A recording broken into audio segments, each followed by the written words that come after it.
Alam nyo ba na hindi si Turbo Granny ang pinakamalakas na yokai sa anime na Dandadan? Narito ang aking top 5 strongest yokai sa anime na to at irarank din natin sila mula sa malakas hanggang sa pinakamalakas. Sa panglimang pwesto natin ilalagay ang yokai na si Umbrella Boy. Siya ang nakababatang kapatid ni Unji Zuma na ang pangalan ay Futa. Nalunod ang kaawa-awang batang ito matapos niyang habulin ang kanyang payong nung tangayin ito ng malakas na hangin sa ilog. Capable na magpakawala ng shockwaves ang welder ng kapangyarihan ng Umbrella Boy na kayang dumurog ng kahit anong bagay na madadaanan nito. Sa kabila ng taglay na lakas ng yokai na ito, ay limitado lang sa 2 umbrella ang kayang isamo ng user, at once na mabuksan na ang mga ito ay agad itong nawawala at kinakailangan ng cooldown bago ito magamit muli. Sa pang-apat na pwesto ay walang iba kundi itong yokai na si Fairy Tail Card. Isa itong malahiganting yokai na gawa sa Black Tendrils kung saan nakakabit dito ang 4 na cards, ang mukha, bibig na may ilong, mata at ang tenga. Nagtataglay ito ng body manipulation in which ay nagagawa nitong pasukin at kontrolin ang katawan ng isang tao, kaya din nitong burahin ang mga parte na makikita sa kanyang cards.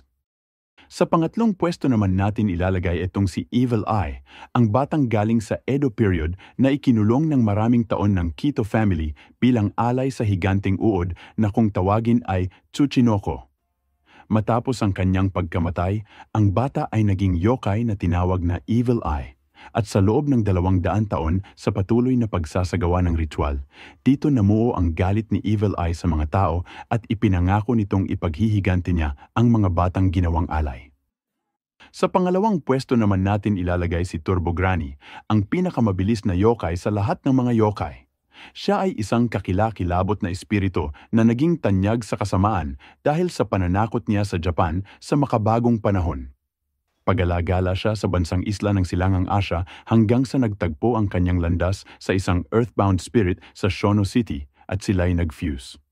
Nanatili si Turbo Granny doon hanggang sa makilala niya sina Okarun at Momo kung saan natrap ang kanyang kamalayan sa isang manika habang ang kanyang kapangyarihan ay nasilyuhan sa katawan ni Kenta Kakura. At ang top 1 sa ating listahan ay walang iba kundi ang yokai na si Reiko Kashima. Noong unang panahon, si Reiko Kashima ay isang karaniwang tao na trahedyang nasawi sa isang pambobomba ng eroplano. Ang kanyang maagang pagkamatay ang nagwakas sa kanyang mga pangarap at hangaring mamuhay ng mapayapa kasama ang kanyang minamahal. Pagkatapos ng kanyang kamatayan, siya ay naging isang yokai at nanirahan sa isang sira-sira at abandonadong lugar sa Kamigoy City. Kalaunan, si Reiko ay nakamit ang kapangyarihang hindi niya kailanman inakalang maaabot at naging isa sa mga pinakakatakot-takot na espiritu na nagpagalagala.